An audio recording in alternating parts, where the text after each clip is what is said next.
E aí pessoal, tudo bem? Para quem não me conhece, eu me chamo Harley Pacheco, sou um dos psicólogos aqui do IPSE e hoje a nossa videoaula vai ser sobre dissonância cognitiva, tá? Bem, pessoal, antes de mais nada, quero pedir para que você visite o nosso site, para que você pegue esse texto, essa videoaula escrita, eu tenho ela lá, tá? Esse roteirinho que a gente usa tá lá.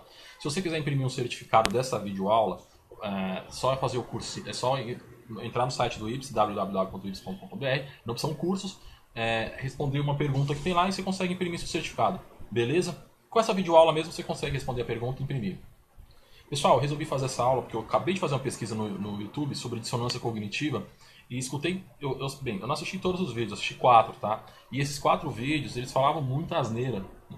Eu tinha um lá que era o pior de todos, que é de um cara, acho que deve ser advogado, falando da teoria da dissonância cognitiva, aplicando babaquice, o cara falou bobagem. Então, eu resolvi fazer esse vídeo, isso é pra, por quê? Se é pra massificar, pelo menos a gente massifique da maneira correta, da maneira certa, né? Mas vamos lá. Pessoal, a primeira coisa que você tem que saber é que a teoria da dissonância cognitiva é de um teórico chamado Festinger, tá? 1957, a obra dele. Eu li essa obra do Festinger porque ela foi parte do meu TCC, tá? Eu citei muito os experimentos do Festinger e até porque quando você vai estudar psicologia social, os estudos que o momento que mais teve estudos foi na época desse cara, mais ou menos na época desse cara, né? Não, o pessoal da mesma. Mas enfim, a teoria dele. Uma coisa que você tem que saber é que não é raro você verificar a dificuldade que o mesmo fato ele pode ser percebido, né? Por exemplo, ele pode ser percebido como diferente por várias pessoas em virtude de um condicionamento ou em virtude de uma experiência, né? E isso você tem que saber desde já, né? Porque aí tem um outro teórico chamado Butzin, né? A obra dele é de 1965 e uma outra de 67. Ele indicou que estímulos aversivos eles são inicialmente percebidos com mais acuidade. Tipo assim, você faz 10 milhões de coisas boas. Quando você faz uma ruim, isso vai ser percebido com mais ênfase. É assim mesmo, entendeu? Você é um incompetente, você não presta. É assim que as coisas são. Né? Mais pra frente você vai entender porque eu tô falando sobre isso. A aula vai ser curtinha, então vai ser bala. Por que eu tô falando isso? Porque o processo de percepção, ele difere de pessoa para pessoa, né? Ele difere de pessoa para pessoa. Então você tem que saber que às vezes uma coisa que é boa para você pode não ser boa para o outro, né? Mas é por aí. A teoria da dissonância cognitiva, ela sugere que a gente tem unidade interna de psicológica, né, para manter todas as nossas atitudes, crenças em harmonia, evitando assim a desarmonia, né, que a gente chama de dissonância, tá? O próprio nome dissonância, né? A dissonância cognitiva, ela refere-se a uma situação que envolve atitudes conflitantes. O que é uma atitude conflitante? Primeiro que você tem que saber é que a atitude ela tem 3 componentes, né? Atitude não é a mesma coisa que opinião, não é a mesma coisa que crença, não é a mesma coisa que convicção. São coisas diferentes, tá? E se você não sabe o que é, você tem que saber, né? A atitude ela tem 3 componentes. Uma predisposição a você se comportar, um componente afetivo, que é a emoção que você expõe quando você se depara, né, com alguma coisa, e um componente cognitivo, que é a questão do que você conhece sobre algo. Né? E esses 3 componentes juntos, eles formam uma coisa chamada predisposição a se comportar. E essa predisposição é o que a gente chama de atitude. Então, o Festinger está falando assim, ó, que a dissonância ela serve para evitar situações conflitantes sobre nossas atitudes, né? Mas isso também vale para crenças, né? Ou para os nossos comportamentos propriamente ditos. A dissonância cognitiva ela produz uma sensação de desconforto, né? Levando a uma alteração de uma atitude. Por exemplo, você vai mudar a sua atitude, a sua predisposição a um comportamento que pode vir a ser comportamento por um desconforto físico, tá? E psicológico. Primeiro psicológico que culmina num desconforto físico, numa ansiedade. E essa ansiedade é que vai possivelmente mudar seu comportamento. Não quer dizer que a dissonância cognitiva vai fazer você mudar seu comportamento. Isso é bobagem, tá? Isso é mito. Isso é coisa de quem não sabe de nada, tá? Um outro ponto que você tem que saber é que isso aqui é uma teoria americana, tá? Existem centenas de teóricos, principalmente latinos, que contestam isso aí, tá? Porque eles falam que isso aí acontece nos Estados Unidos, pode acontecer na Europa, mas aqui no Brasil não, porque a base cognitiva, o conhecimento que você tem acerca das coisas são outros, né? Mas enfim, quando as percepções ou as informações, né, elas entram em conflito, né, você tem uma você se sente desconfortável e ao mesmo tempo você tem uma motivação fisiológica para diminuir essa ansiedade, né, para diminuir esse desconforto. E aí o que você quer? Diminuir isso que a gente está chamando de dissonância cognitiva, né? As pessoas, eu me incluo, você se inclui, a gente tem, bem, se a teoria de Fechner estiver certa, a gente tem a tendência de valorizar a coerência, né? Então a gente faz de tudo para sempre ser coerente. O nosso comportamento ele tem que ser coerente com o que a gente fala. Quando a gente fala uma coisa e faz outra, né, a gente acaba tendo um desconforto, né? Quando a gente vê alguém falando, pregando alguma coisa, se comportando de uma outra forma, que é antagônica ao que ele diz, também gera um desconforto. Que é tipo o pastor da igreja que fala alô, alô, Deus e vai pro cabaré, tipo, mais ou menos isso. Você fica indignado com esse tipo de coisa, né? E essa indignação a gente chama de...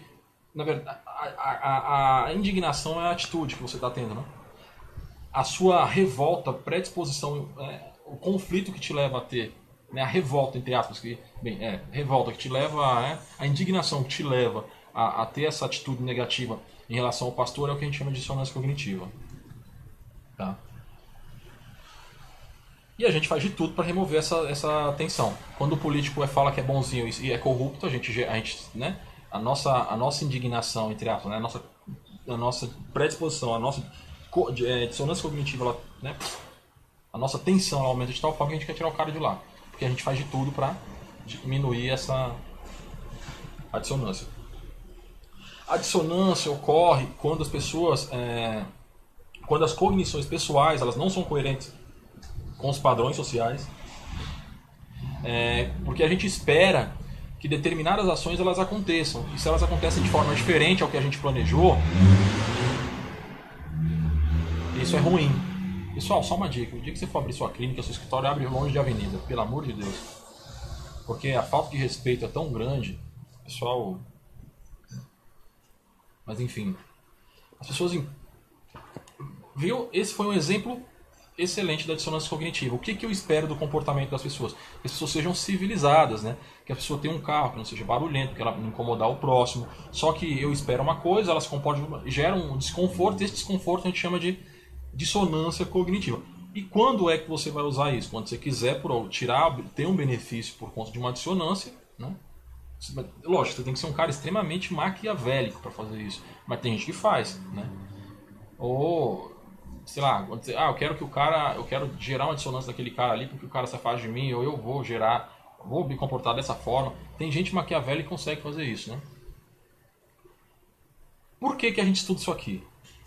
Porque a gente estuda não, né? Por que a gente estudou isso aqui lá atrás? Por que o Fechner estudou isso aqui? Você tem que saber. Porque foi uma época do pós-guerra, ele queria que o negócio da holocausto, assassinato em massa, estava muito em alta. Então esses caras queriam saber muito sobre sexismo, racismo, discriminação, né? Segregacionismo. Os caras estudavam muito essa questão de atitude. E aí aparece essa questão de dissonância cognitiva. Tá? Os caras não estudaram isso aqui para, quero fazer um cara no meio de um julgamento de dissonância. Não, não é isso, né? Isso é bobagem, tá? Obviamente, você consegue ver lá, a gente consegue analisar num discurso o cara falando uma coisa, mas ele se comportando de outra forma, e aí o cara tá ansioso, tá totalmente... Lógico, você consegue perceber, né? Ou você faz uma pergunta que é diferente do que como o cara se comporta, justamente para você ver como ele se porta fisiológico, né? Como ele se comporta exteriormente, internamente, né? Que o Skinner fala que a gente internamente se comporta também, enfim. Uma coisa que você tem que saber é que existe uma força motivadora para que a gente diminua essa dissonância, né? Para que a gente diminua essa tensão. Isso é incontrolável. Por exemplo, uma pessoa fuma, né? Isso é um comportamento. ela sabe que fumar causa câncer, é a cognição que ela tem acerca do... é o conhecimento, é o que ela conhece, né? Então ela pode parar de fumar por conta disso, né? Porque a ansiedade, o estresse dela é tão grande que ela, não, vou parar de fumar, né? As atitudes, elas podem mudar. Podem, não quer dizer que vá mudar. Tá? Tem gente que consegue conviver muito bem com a dissonância, a não ser que seja um negócio extremamente, né, arrebatador. Então o cara não consegue. Né? Um outro ponto importante é que o princípio quando a gente pensa em dissonância cognitiva, a gente pensa no princípio da coerência cognitiva, né, que é o que sustenta a dissonância. Harley, para que eu quero saber desse princípio? Pessoal, se você tem uma empresa e você quer motivar o seu funcionário, você não pode se comportar diferente de como você fala. Né? Você não pode pregar uma coisa e se comportar diferente. Você não pode exigir uma coisa e remunerar ou incentivar de maneira diferente. Não é coerente, tá? Percebe que essa teoria dá pra gente aplicar em várias coisas? A teoria da dissonância cognitiva, ela parte da ideia de que a gente busca consistência nas nossas crenças, nas nossas atitudes e em qualquer situação em que duas cognições elas são inconsistentes, tá?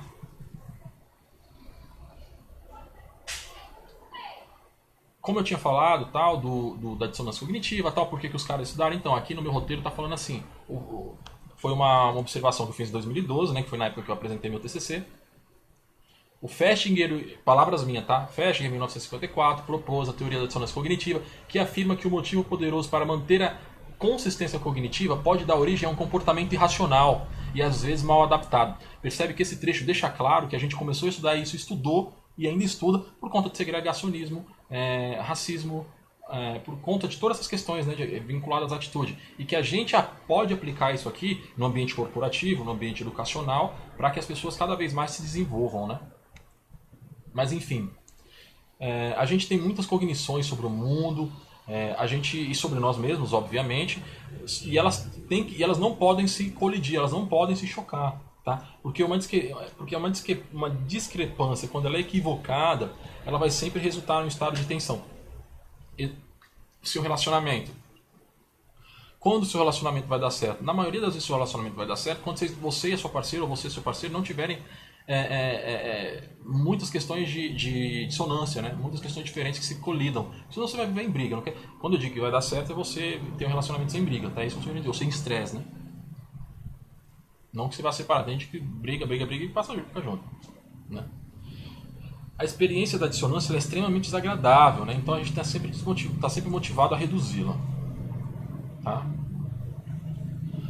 Aqui no meu roteiro eu falo da pesquisa, né? Eu explico a pesquisa que o Festinger fez e que os outros pensadores, autores e teóricos fizeram para convalidar isso aí. Que é uma pesquisa, por exemplo, feita hoje, mas daqui 3 anos, 4 anos, os caras fazem de novo para ver se ainda dá os mesmos resultados. Tá? Mas é isso, pessoal. Eu acho que